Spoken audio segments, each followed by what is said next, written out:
So turf season all over Ireland turned out to be a bit of a disaster really with all the wet weather.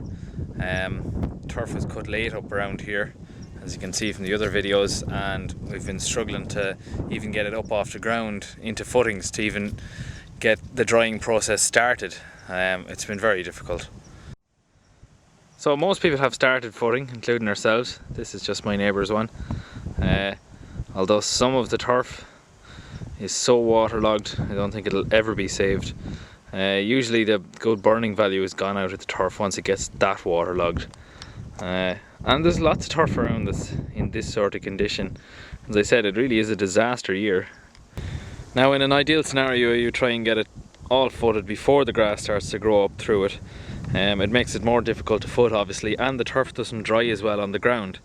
Turf relies on a breeze to blow through it to carry away the moisture in it, so obviously if you have grass and hedgerows and things like that blocking the breeze, it makes life a bit more difficult. So in some areas the turf is more or less just as wet as it was when it was cut, and you can see that in the other video, and the grass is literally growing through it, which makes it very difficult to foot. Now up here on the hill things are a little bit better. We still have wet spots, but it's a little bit better. Some of these footings here, footed those maybe a week and a half ago. You can see even visually they're so much drier. Even in the bad year, all you can do is just get the turf off the ground and it'll start drying, and then just hope for the best. So typically your footings will be 10, maybe 12, sometimes 14 sods tall. And any little small pieces, we always put them up on the top just to get them to dry, because they have to be up off the ground to dry. So the wetter and heavier the sods are, the smaller the footings have to be. You can't stack a whole load of wet sods on top of each other because the bottom ones will just collapse under the weight. So this type of footing is traditional around my area. It does vary from bog to bog, from county to county. You'll see different methods of getting the turf up off the surface of the bog to try and dry it. Some people stack it up like that. I make the odd one of those as well, just, you know, if I haven't got enough sods to finish off a footing or whatever, but we normally use the conventional method. It's amazing how much it dries in the space of a couple of weeks.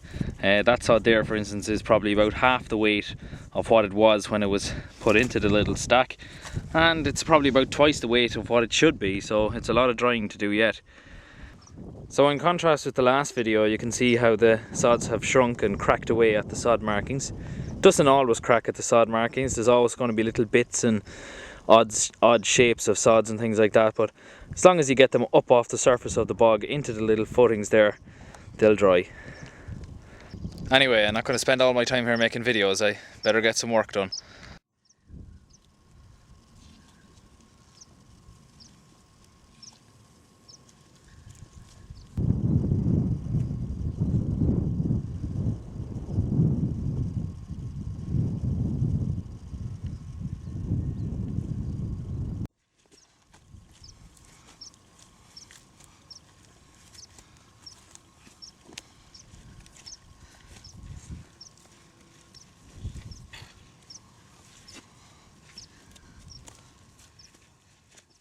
I think I was saying I had 13 or 14,000 sods, average of 10 sods per footing I suppose. I have about 1,400 footings to make. They all have to be made by hand. It mightn't be the only time we handle it. We might have to put it into bigger footings or clamps or something like that to get it completely dry. So, like I said, it's hard work.